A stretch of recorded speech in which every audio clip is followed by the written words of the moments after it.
in case you've never been here before. Welcome! I'm a singer-songwriter and I have tons of demos and vlogs and everything up on my YouTube if you're interested, but this video is going to be my March recap. So everything that I got to do in March, the goals that I reached, the goals that I didn't reach, the things that I was obsessed with, and then the things that I'm looking forward to next month. I've got a note on my phone that I write all of my accomplishments every month this year in. The accomplishments, the events that have happened, all of those kinds of things. And March was pretty eventful, I would say, or eventful enough. There are definitely goals that I didn't hit, but there are plenty that I did, and I'm excited about that, and I want to share those with you. So the first thing that happened in March was I hit 1,000 Instagram followers, which is really cool. I've been working really hard to post content on Instagram all this year. I started out by posting one reel every day during Christmas of Christmas covers, and then after my COVID passed, I moved on to posting my songs and other songs once a day on Instagram and TikTok. And now, as of maybe this week or last week, I've been posting 3 songs a day on Instagram and really trying to grow the community and playing with ways to get more engagement on Instagram and everything, and I'm super excited about where that's been going. I read this book, How to Make It in the New Music Business by Ari Herstand, that has kind of been my musician Bible. At the beginning of the book, he tells you to make a list of the goals that you would like to hit within 1 year, 5 years, 10 years, and 26 years, like a marathon. And within the 1 year, one of my goals was to hit 1,500 Instagram followers by the end of the year. And I'm already at like 1,150 or something like that, which I'm so excited about. And honestly, more than like a number, what I really hope is that I'll be able to create a community of people that I'm able to connect with and lift up and encourage. And yeah, so it makes me so happy when I get to see those comments that say, you know, I've been having a hard day and this helped, or this really resonated with me during a hard time. Of course, I don't wish a hard time on anyone, but to be able to be a part of those things and to give someone the words to how they feel is really incredible. And I'm really thankful to be able to affirm those things and say, hey, like, it's okay to be feeling rough and in the dumps, and there are people that want to understand you and want to be there for you. And so it's been so cool to welcome people into that and to work on that. So I'm really excited to continue to cultivate that and work on that. So hey, this is just a plug. Check out my Instagram and go say hello, and I'd love to chat and listen to your story and encourage you and everything. The second thing I've got on my list of March things that I did was I got to go to Anguilla for 2 weeks for spring break, which was absolutely incredible. I went with my family and we stayed in this beautiful villa that was right on the ocean, and just spent the whole time going out to eat together and talking together and listening to new music and reading, and it was just super relaxing and so gorgeous there. And if you want to see any of it, I posted 3 vlogs from that trip that I made while we were there, so you can come along with me on that whole adventure. But it was absolutely a blast, and I am in love with traveling.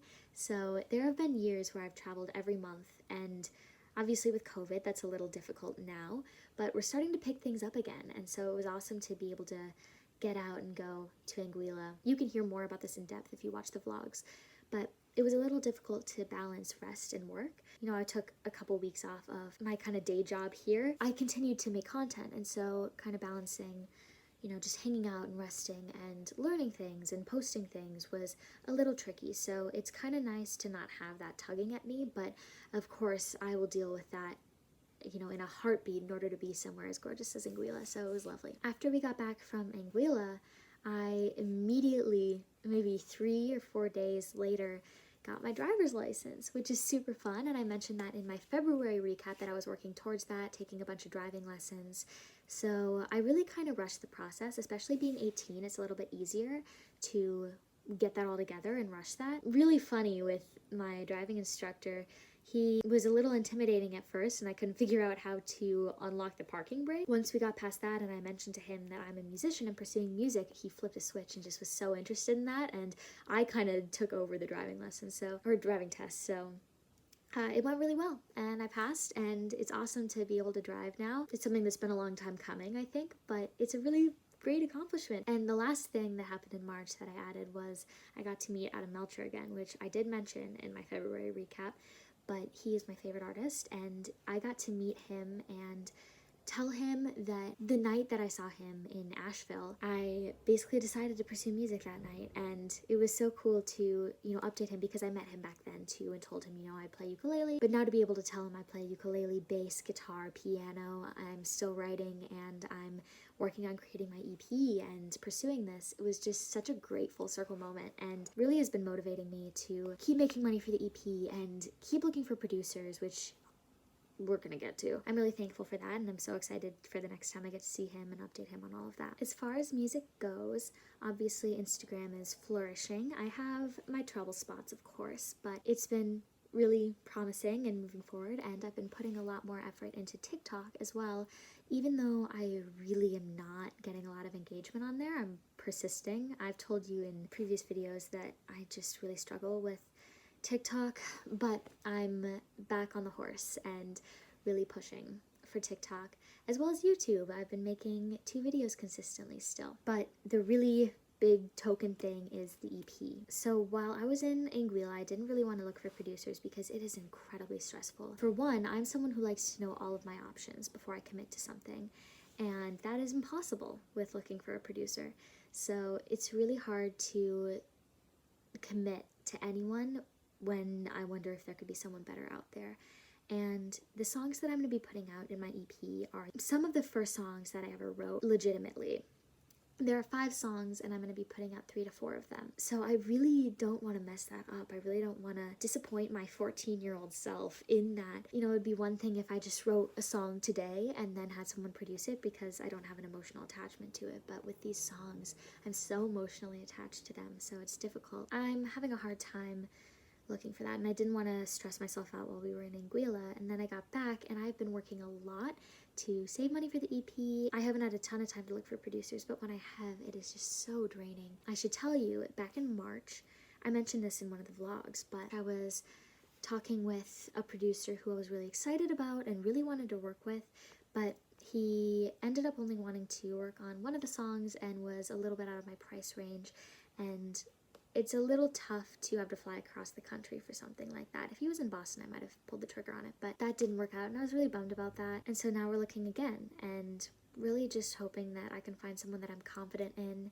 and excited about. So if you have connections, let me know. But continuing the search, that was something that I really wanted to lock down in March, but now I'm hoping really to do that in April so that I can get things rolling. So there's going to be a lot of research and a lot of toil that goes into that because it's just the worst. I hate looking for producers. It's so disgusting. But aside from that, I pretty much got everything that I was hoping to do in March done. So I'm really stoked about that. So in April, the goal is to lock down a producer and really raise the money to be able to afford it, no matter how much the producer will cost. And then I've got a lot of travel in April, which is really exciting. I'm going to a friend's wedding. I'm gonna get to go to New York for my sister's birthday. So yeah, that's really fun to go and do all that travel, and I'm working obviously as well. But yeah, the goal is to find a producer and have some fun with all this travel. So now my favorite things in March. I actually had more time to watch some TV while we were on spring break. So my family all watched Inventing Anna together, which was great. Yeah, it's really interesting, and I feel like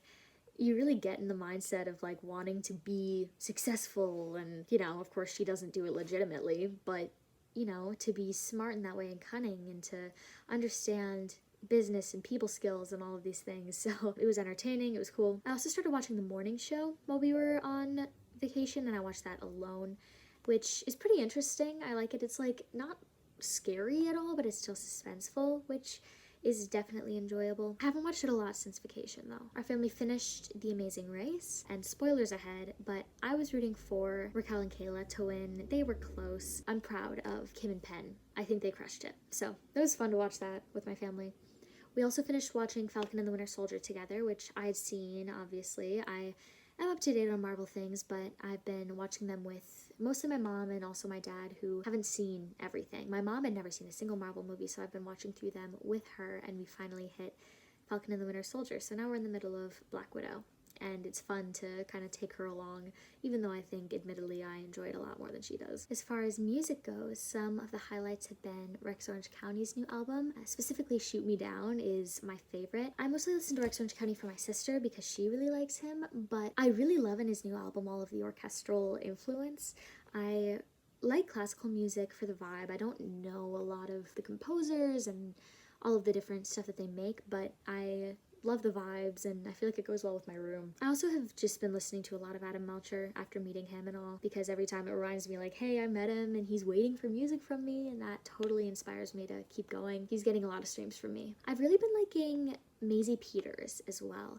She is great for when I drive to work in the morning or when I'm going on a walk once in a while, like very peppy stuff for the most part anyway, and even her sad songs still kind of have that wide-eyed optimism to them that I love. So, and she's a very talented songwriter as well. And then the last thing I think that has been really consuming me has been Saint Motel's newest album. I know it's not new, but I listened to it recently and just, it's been to die for. I mean, it's so great for going on walks, and most of the songs have really nice, like, beats to walk to. Man, like, Sisters hits, Van Horn hits, A Good Song Never Dies hits. Like, so good.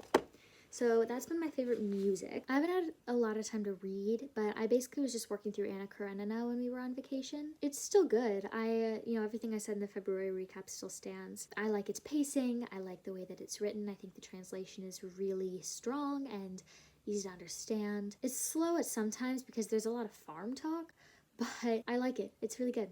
So hopefully I'll finish that eventually. It's a big book. I'm gonna be honest with you, I spend most of my time working on music or working these days. I'm almost always either doing my day job and getting hours in, or I am making my reels, editing my reels, once in a while looking for producers, which really has taken the backseat, and that's so sad. Filming videos, making demos, that kind of thing. So I haven't had a ton of time to read or enjoy myself very much. And I really would like to, but I think I have a project that needs to get done and I'm really pouring myself into it. So that's kind of been my all-consuming thing. So yeah, I think that's about it. Thank you for watching, and I'm going to give you my whole spiel every time because a podcast I listen to said so. Make sure you subscribe, like, comment, turn on notifications so that you see all these videos. Even if you don't love these videos so much, turn them on for the demos, or hey, if you like these videos and not the demos, fine, like, turn on notifications. Check out all of my social medias in the description. Instagram's the biggie, but I've got TikTok, Twitter, SoundCloud, all of the above. Go find me there, follow, comment, check it out. We can hang out there. Check out all of my other videos. I've got more like this one. You can check out the February recap if you really like this one. That's the one most like it, but I've got vlogs and other talking videos, as well as tons of demos and acoustic songs and things like that. So, and I'll be continuing to put them out twice a week. Thank you for being here.